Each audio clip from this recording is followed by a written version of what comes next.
Hello, guys. Sorry, can you hear me? Okay, cool. Sorry for delay. We're just trying to help someone to log in. Max, your IT guy, can I ask you to give a call to this person right now? His name is Tim, and just for whatever reason, he's saying that it requested the password. When you were logging in, did it ask you a password? 04346. No password. Yeah, so name and email. So can you please, Max, that's the phone number. That's just give you the name, and that's the name. So if you give him a call, he's a new member, so he didn't do it before.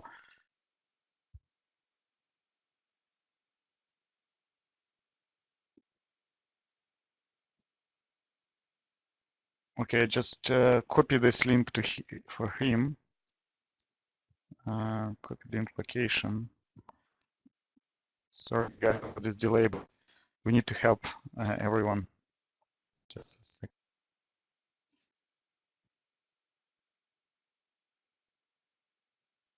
Hi, guys. I'm here. I'm just trying to help. Max, did you manage to call? I'm just wondering.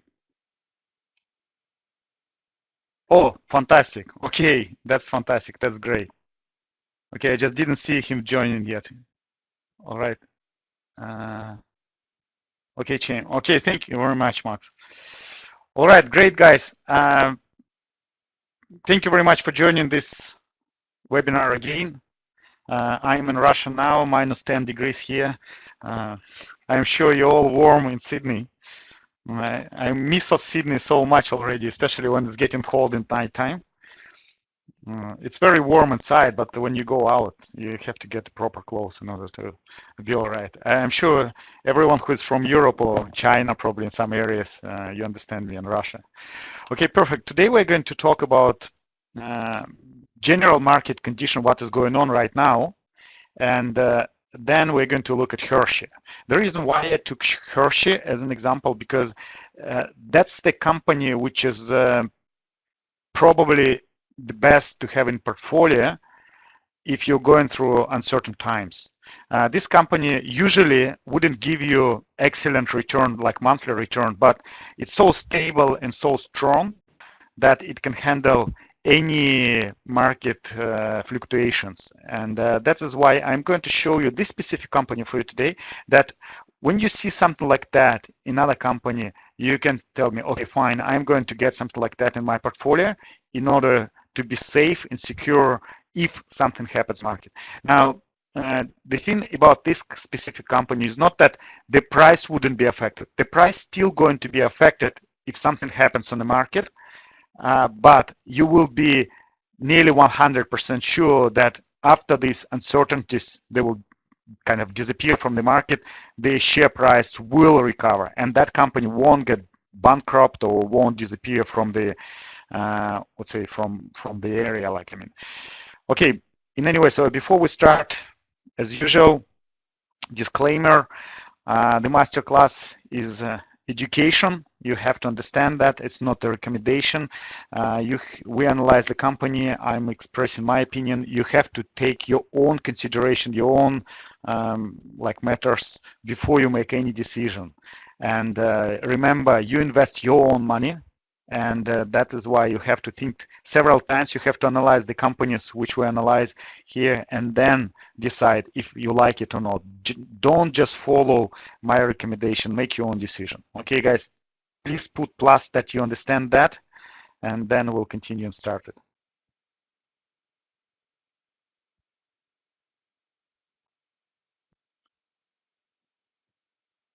Okay, great. Fantastic. Okay, so the plan, we're going to look at first evaluation of the market. What can we expect from that? And is it some kind of scary thing which is happening right now? And then we're going to look specifically at Hershey. Okay, just before probably I'm going to ask and show the market. what kind of feelings you had when the market started falling like that? Especially probably this question for who started recently. For the last 1.5 nearly year, the market was just going up and up and up and up. And when you see something like that, especially in the first time, okay, someone was thinking of my super uncertainty. Okay, great. Like it's not great when you feel like that, but it's, yeah. Okay, like you can see straight away, Max was expecting the correction. Max is long on the market, so understand that. Yes, absolutely, it's a cycle. Perfect, Dory. Opportunity if the powder is dry. That's a great thing to have. That's really, really a good approach. Remember last time I told you that Warren Buffett had about 80% of his assets in cash. It kind of gives you a clue, right? Gives you a clue that most likely that type of investor with such experience expects something going to happen. And look, even 1 month didn't pass, and we have this pullback on the market. And to be honest, I believe that it's tiny pullback, even though like it was a 2-day drop, the biggest for the last 6 years. At least I saw it like, I mean, in 1 day. But I believe it's still too small based on what we had experienced during last few years, the growth. I believe that we can go much lower. All right, let's have a look at indexes. That's Dow Jones. Remember that Dow Jones represents 30 companies biggest in by capitalizations. So, and we can see that if we have this trend, uptrend, right? So from 2009, and we can see these waves, one wave, second wave, and then it's went here, and then it's broke through this trend, and now it's kind of pulling back. So we can expect if even the share price can go, like index can go to some way around 20,000, right? It's still going to be an uptrend, right? So it goes to resistance. So at the moment it's tested the resistance line, went through, and quite often we can see that the trend might continue again, uptrend, but in the previous trend line. So the current price is 24,600. If we can like assume that it can go back to the same trend, and we can see that it's going to be in the same borders, and it stays here, we can easily see that the market goes to around 20,000, which is about more than 20% drop. And it's still going to be uptrend. Now, imagine that the market is going to be 20% down. A lot of people will be so scared on the market. Of course, it's 30 companies here, but we're going to look at another indexes. But when they go down, when the index goes down, everything is going to be down. And I presume you saw it last week. Regardless if the company included in the index or not, all companies, one day everything is down, next day everything is up, and it creates so much uncertainties and emotions on the market that some people really don't know what to do. You know, they're really stressed, especially if they trade securities which have leverage. So it's imagine if somebody trades futures or pure options, right? And they have leverage. That could be really scary for them when they see such kind of drop, especially if they don't understand what is happening. I'm just curious, guys. Did you look at economical like forecast and the economical calendar? What was happening? What bad? What kind of bad thing happened that triggered that? Who knows about that? What kind of assumptions you have? Dory, you just again 100% right. The thing is that about interest rate decision, it's not happened yet. They're going to increase it probably. So it's assumption that they're going to increase interest rates during the next kind of meeting. And the reason why people think like that is for the last couple of weeks, all fundamental, like economical data which came, they believe that it was so good that they have to slow down the economy. And if you look what happened now, like, okay, let's have a look at the slow rate. You can see that it's was at support in 2016, and then we can see that it was uptrend, right? It's when the Donald Trump was elected, we can see it start going up, and here it's actually increased the speed. Okay, so if you see that slope and this slope, and that's just before uh, like they started talking about reducing the tax rate. And this line, it's after they actually reduce the taxes, and it's just moved up. And I presume it's regardless, like imagine you throw the ball in the sky. It doesn't really matter how strong you are, the ball has to go down in any way. So it cannot just go up, up, up, and up, okay? It has to be some kind of pullback. But the interesting thing about, if we look at technical analysis right here, so what we can see, that is first wave, that's the second wave, and look at this, it's at support. It's touched the support right here. It's tested it, but it didn't break through. And now we see a couple of days it's moving up. So all indicators are showing oversold.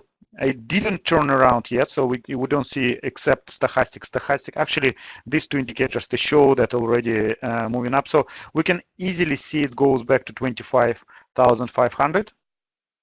And then it might go down again, or it might go at some kind of consolidation horizontal trend, but it's also quite easily can break through this level. So now it's tested, then it goes somewhere here. So its previous resistance might become a support around 22,500. So that would be probably another support level when it slows down, and if it breaks through, we might see it falls to 20. I presume that fall will be with a lot of emotions in the market, a lot of panic. People will be talking that again, bad stuff happens. But remember that fundamentally, there is nothing happened in economy. Economy is actually going better because all projections, if you go to calendar, to any financial, let's say NASDAQ or Yahoo Finance or brokers, even if you go and type economical calendar, you will see that everything was in the last 2 weeks presented. It was better than expected, or at least as expected. Only a couple parameters were worse. And the real fall happened after analysts start telling that they're going to increase interest rate, and maybe even not 0.25%, but actually more. And remember, when they're trying to slow down economy, if people start paying more interest, they cannot buy more stuff, right? So if you buy the car, and car costs, for example, $50,000, and you pay 10% on it, no, for example, 3% on it, and then it's increased another 0.5%, it's already, you're paying what, nearly $250 extra in interest rate every year. So and then on each product like that. Okay, so that's Dow Jones. If we look at S&P 500, similar situation. We can see one roll, second roll, and again from 2015 we can see this uptrend, also increasing speed, also broke through the resistance here, and now it's returned back to the same trend. You can see this uptrend again.